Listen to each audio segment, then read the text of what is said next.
Welcome, dear listener, to another night of grisly tales from the county of Croatoan. Welcome to Croatoan Radio. The incessant hum of the city is formed by an orchestra of hundreds of thousands of individuals, all making their individual noises, all worried about their individual lives. They form their day-to-day routines, find themselves engrossed in continuing their habits, satiating their vices. On this episode of Croatoan Radio, we acknowledge the fact that in every major city, including the city of New York, the strange and the metaphysical abound, and so too do the predators of it. To hunt in the city, one must blend, match the pulse of the traffic, adapt to the alternatives. Tonight on Croatoan Radio, we follow one such predator as he willingly waltzes into the maw of Croatoan County. 5'7", blonde hair, crimson open top, gray pencil skirt, high heels. Her walk to the corner of the intersection, her standing there, looking down at her phone, innocently unaware. Exiting her building the same time every day, her punctuality, predictability, and route to the nearby subway could be the death of her. Not now, though. Damien sat in a booth at the Kilby Corner Cafe, eyes first shifting to make sure his gaze wasn't being watched by any others. During the day, he would continue to daydream, dwell in his land of fantasy, plot the moment he would lure her into an alleyway on her way home from work. Then, he would feed, her long, supple neck exposed, vulnerable. "Sir?" Damien jolted backwards.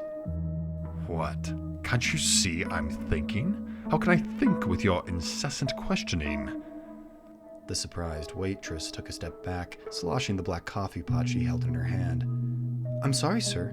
I was just wondering if you wanted some more coffee."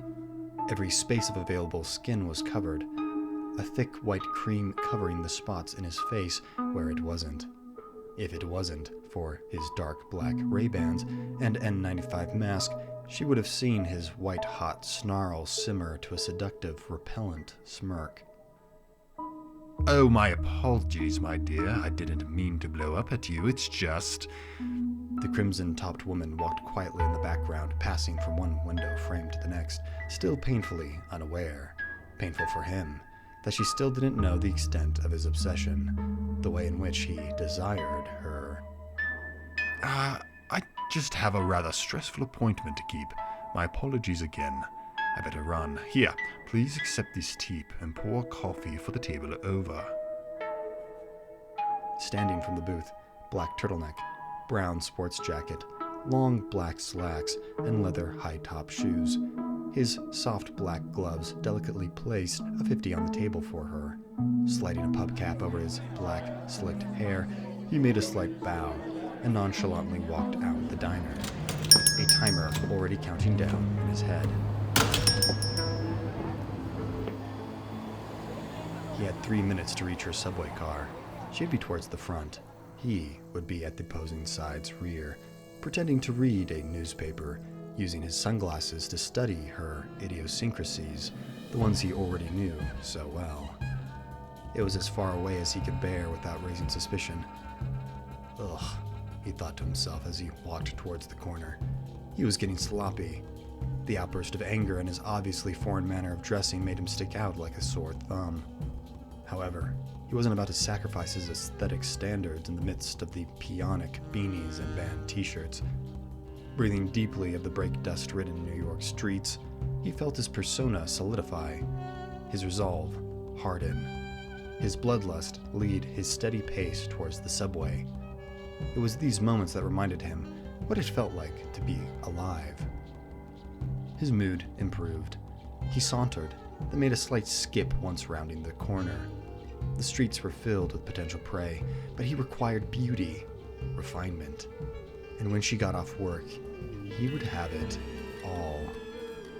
He remembered her footsteps, matching them with his own, imagining what it'd be like to be her, till he stopped mid-step. He swung his head to the cafe.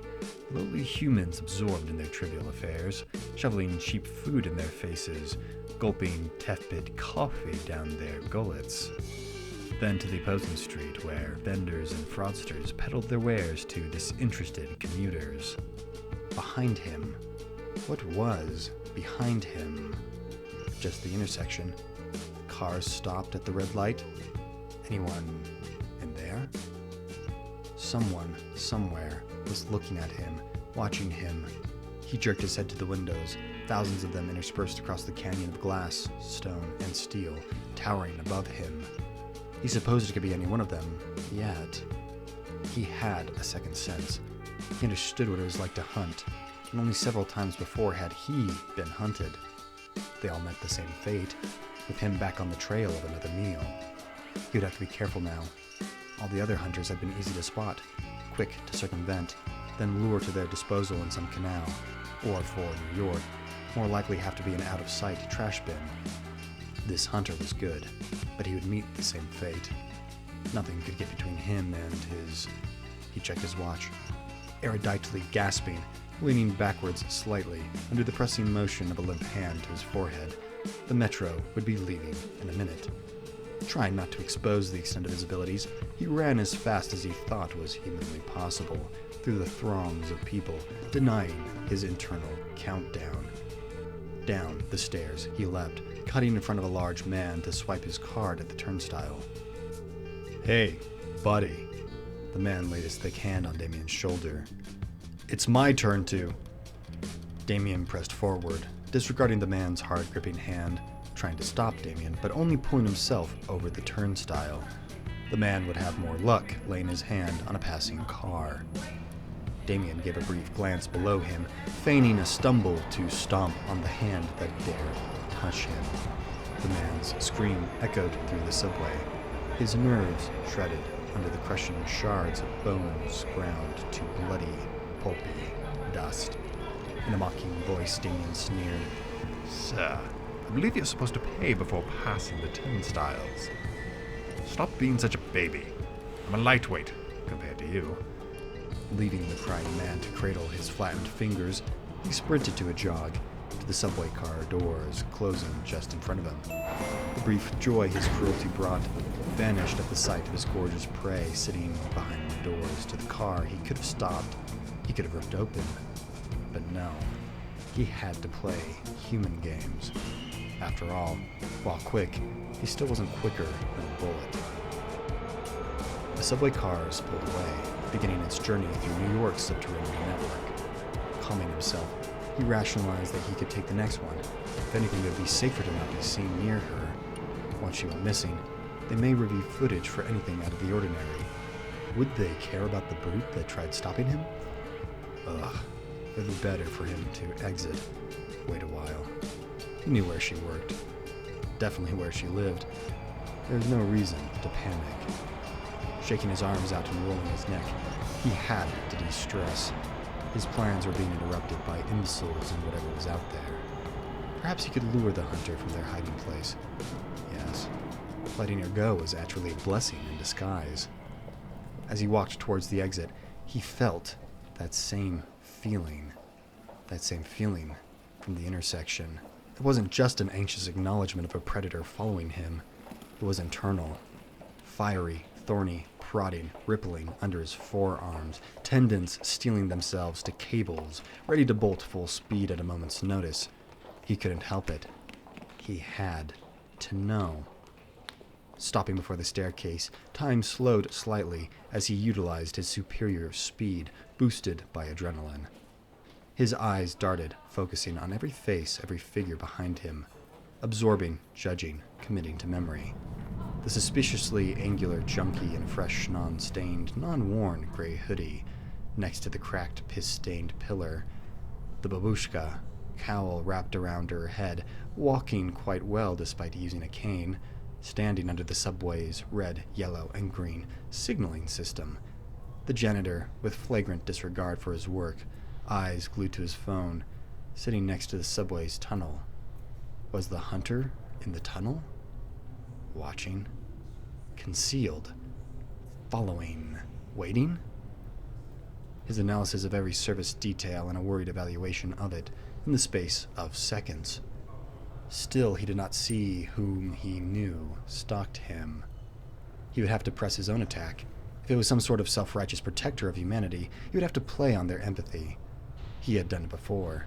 Not acknowledging the cowering man, nursing his amputatable burden, he pretended as though he were walking towards a destination, continuing to evaluate everyone around him. What was his destination? What was his destination? Where would he... While scouting for potential spots to lure the voluptuous female, there was one that held promise but didn't feel nearly intimate enough. It was an alleyway a block down that rounded a corner to a fence and several fire escapes he could perch from. At least his prep could still be used, he bitterly thought to himself. Resigned to a fight he never expected to give, but knew he would have to should his prize not be taken from him. Matching the flow of the commuter's foot traffic wasn't as strong as the subway, but he felt the hunter as he crossed the streets, even as he walked into the alley. Normally, he would have never taken such a risk, fighting a hunter during the day, but he had inescapable dinner reservations. Once he turned the corner, found no one in sight, Damien leapt to the third-story fire escape, that feeling leaving him. Crouching behind the stairs to conceal himself as much as possible, he knew they had to be following him. So now he would wait for them to dramatically make their entrance. They probably had weapons held beneath a large brown leather trench coat. His mind swarmed with the possibilities. Yet again, what if they were a woman? A young, powerful devotee to a holy order, a powerful sorceress blessed with holy magic sent just to hunt him down. It would be a legendary battle, but ultimately she would fail like the others before her, and he would drain the life from her while she was still yet alive, while she waited for death, like he waited for her to arrive, and waited, and waited. First 10 minutes, then 30, then a couple of hours. Checking his watch, he felt as though he were going to die from losing a fight to boredom than whoever must have seen him walk down the alleyway. Just then, from the subway, the man with the nondescript new hoodie, a pale, pockmarked man. He had baggy pants and a sporadically cautious look as he scanned his environment. Was he looking for someone? Surely this isn't the hunter. Maybe he's masking his abilities, trying to get me to let my guard down. The hoodied man ducked behind a dumpster, producing a crack pipe, small baggie, and a lighter from his front pouch. Damien's grin grew. He wasn't looking for someone. He was looking to make sure there was no one. His mind continued to churn. Perhaps if he descended upon the man, it would cause the hunter to appear. Hunters got off to that sort of thing. The sacred protectors of the low and downtrodden. Yes, he would surely bring the hunter out. Damien dropped from his perch, lightly landing in front of the startled crackhead. You know that stuff will kill you, right? Whoa, man! Where did he come from? Masking his voice with an air of innocence, he pointed above. Oh, up there, see. I'm waiting for a friend, and I need your help. Look, dude, I don't want any trouble. Oh, you're no trouble at all. Here are the answer to my prayers, see? Damien flipped out his wallet, producing a $100 bill. If you can help me with my problem, this money is all yours. The crackhead calmed slightly, still regarding Damien with an air of apprehensive caution. Look, man, I do want the money. I'm just not into guys. Damien laughed impatiently. Neither am I. We're just two men in an alleyway where no one can see us not being into guys. Here, take the money and help me out. The junkie looked around just to make sure, stowed his gear, and moved closer. Damien continued to hold the bill with his left hand, grabbing the junkie's neck with his right, just enough pressure to cut off his airways, though not yet killing him. My apologies, friend.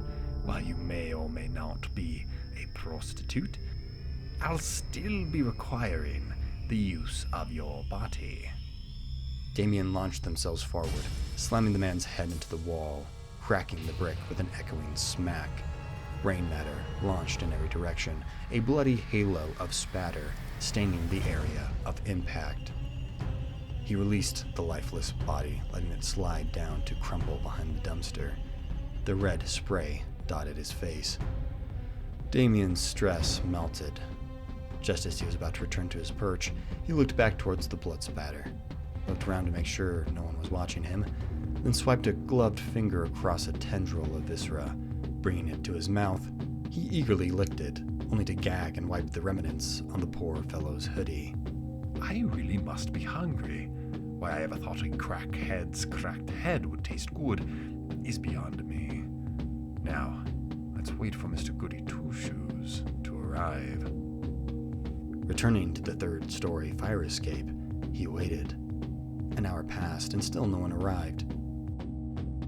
Ruminating in his denial, coming to terms with his miscalculated kill, the shadows lengthened as morning turned to noon, and noon to afternoon. At some point, someone would have to come along and find the dead junkie, bringing authoritative attention to the area, increasing the odds of his prey changing her route.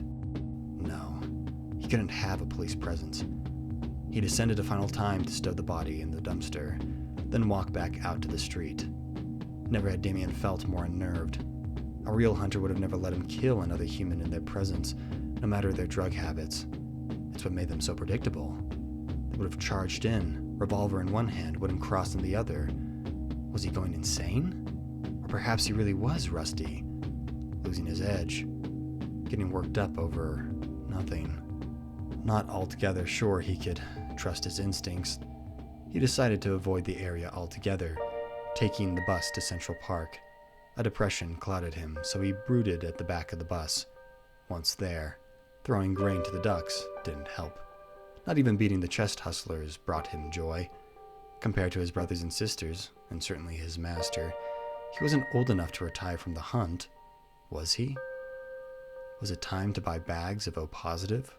Lay about in a large manner, composing organ arrangements? Weeping to telenovelas? Had he really sunk to so low a cliché? For a moment, the thought gripped him. Maybe it wasn't so bad getting old. He had his nights under the moon, experienced enough hunting for 10 lifetimes. There's no reason to risk going back. Was there? Sure, there was the businesswoman. Confident, attractive, supple and full of that beautiful, still beating life force. From his somber, slouched despondency, a rebellious passion stirred, fueled by his obsessive compulsions. Arm firing upwards, shaking his fist towards the heavens, startling the drunkard next to him on the park bench. Halfway through his paper-bagged vodka bottle, Damien cried out, No, I will not be a cliché, not till I have her. It was the late afternoon now, and he had just enough time to run back to the bus stop, drive back to that cursed intersection, where he would lay his trap in the alley just before her building, where she would be most eager to arrive, where her innocent life would be drained by the pint. 8:30, right on the dot, emerging from the subway, much slower than her morning pep, weakened by the vampiric surroundings of her corporate responsibilities. She was more frail, and all the more tantalizing. Taking off his sunglasses, he wanted to see the whites of her eyes, personally. Damien sat, perfectly still, indistinguishable from the shadows he knelt in, watching her pass the Kilby Corner diner, only to wait at the light. Any time now, the lights would change, and the stream of cars would halt, allowing her to walk across the street, to where she'd feel most comfortable, where she'd only have another couple of minutes till she thought she would enter her apartment. Any time now. Any time now? The cars continued to pass, frustrating both Damien and the woman. Of all the nights the traffic system chose to freeze up, it had to be this one. Clearly agitated, the woman looked around, back down to her watch, then walked down the opposite street. No, she wouldn't do that to me. Would she? As she stood across from her building, the light switched, slowing cars, allowing her to safely pass between their idling engines straight to her building's entrance. No. What? God, no, that's not... Ripping the cap off his head, Damien chucked it hard enough to sail over the rooftops. He furiously hissed. Rising from his crouch, he retreated further into the pitch-black alleyway. He paced in circles, seething in disbelief. I'll just have to break in through the roof, dodge the hallway cameras, perhaps find a way of interrupting the building's power supply.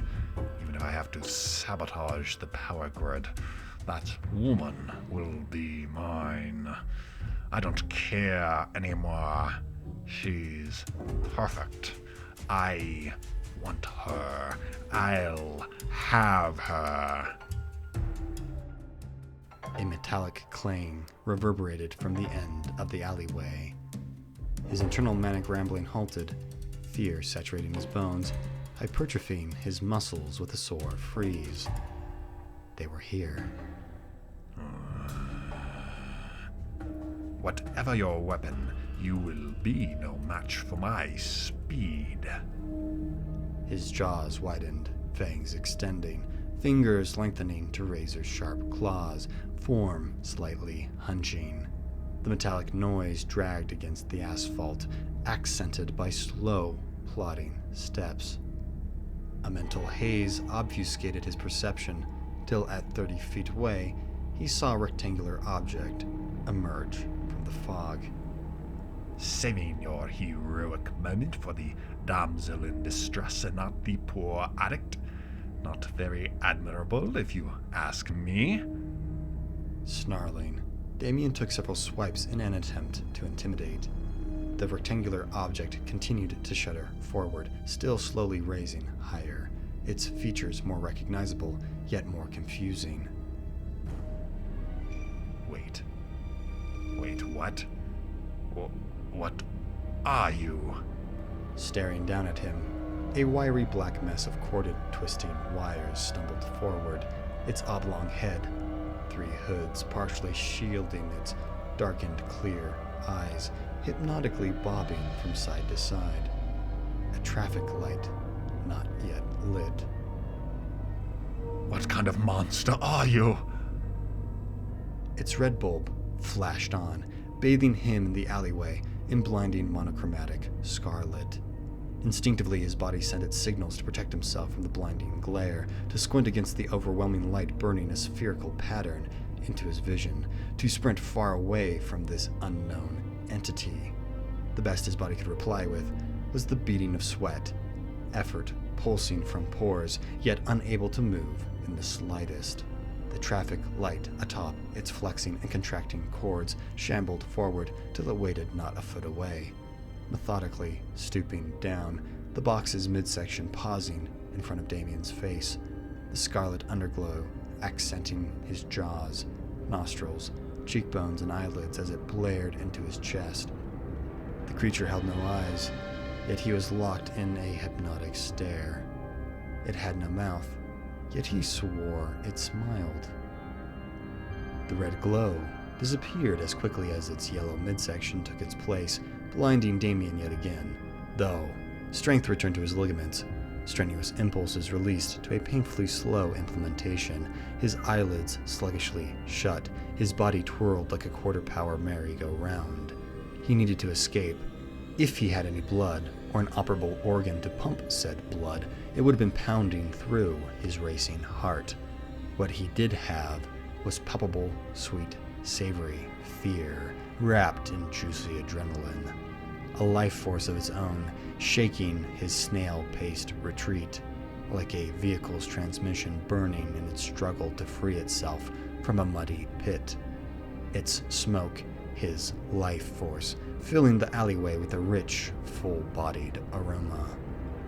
The entrance to the alley was still so far, but he had to make it. He had to.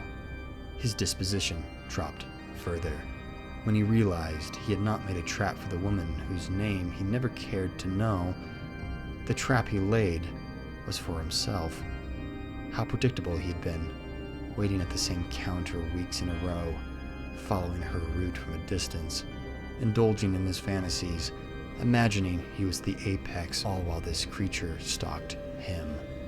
Stopping him amid his internal dialogue, another oblong rectangular shape stepped into view from the left, peering from the street. A second emerged from a trash bin, unfurling its height upwards from the dumpster. Then a third, the subway signal he had felt when he had failed to follow her that morning, dangling as it climbed down the fire escapes. Damien slowly continued his futile attempt, now surrounded. The puppet master muzzling his abilities from behind, and a cadre of horrors blocking his only escape.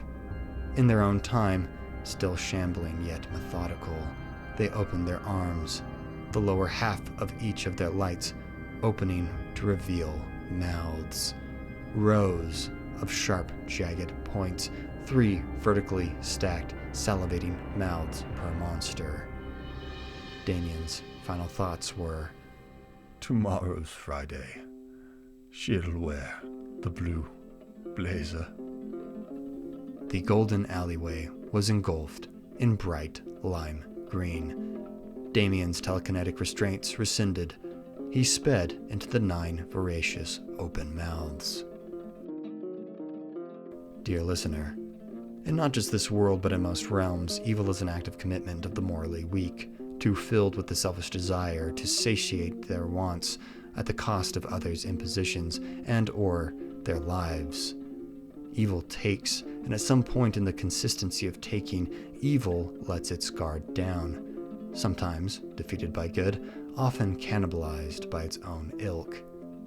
Good creates, often requiring routines and schedules, not bound to days or nights, but to intent and the strength of will to follow an enlightened moral code. So, my dear listeners, please remember to build your schedule on hope, on charity, on hard work, and most importantly, never willingly waltz into the maw of Croatoan County.